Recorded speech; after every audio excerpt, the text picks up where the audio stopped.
prints.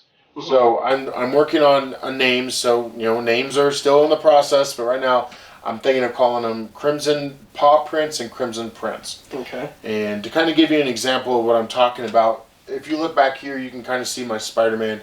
Again, if you go to crimsonfoxstudios.com or you go to facebook.com/Crimson Fox Studios, you'll see that I have been working on trying to make a print for the Iron Spider. Yeah. And what we decided was that a lot of people are coming in and they're seeing pieces, but they don't have the money to be able to pay for a commission piece. Yeah. If you're looking for a 5x7 piece, which is the size as this, the starting price is $60, and some people can afford that, but you start getting bigger in pieces.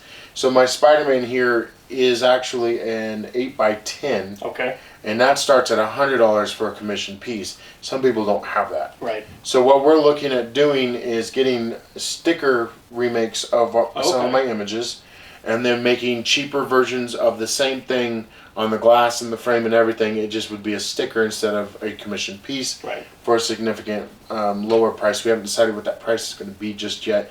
I think it needs to make sense. My whole goal isn't necessarily to make a ton of money from this, as it's to make things for people that want to collect art and want to get into that, but they just can't afford it themselves just yet. Right.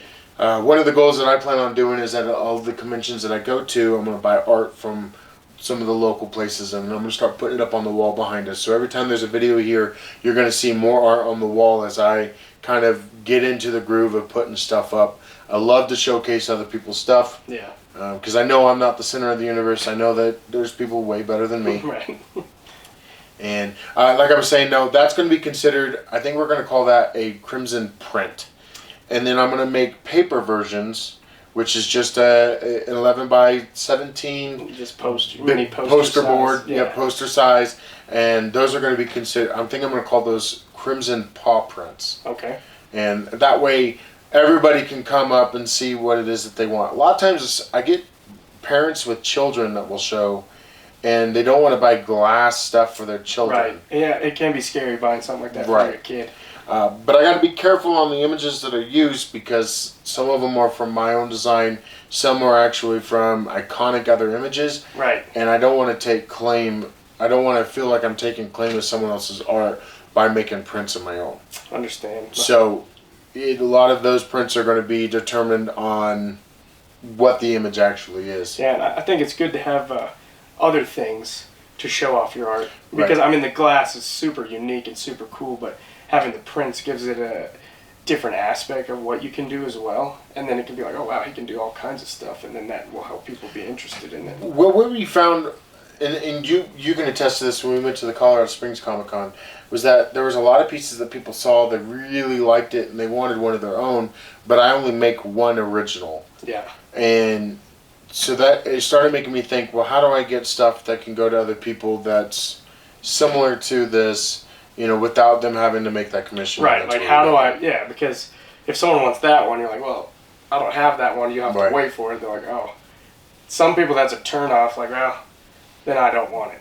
Right. So having another option to have more inventory at shows will be a better avenue for revenue. It's a challenge since it's just me. It used to be me and my sister. Yeah.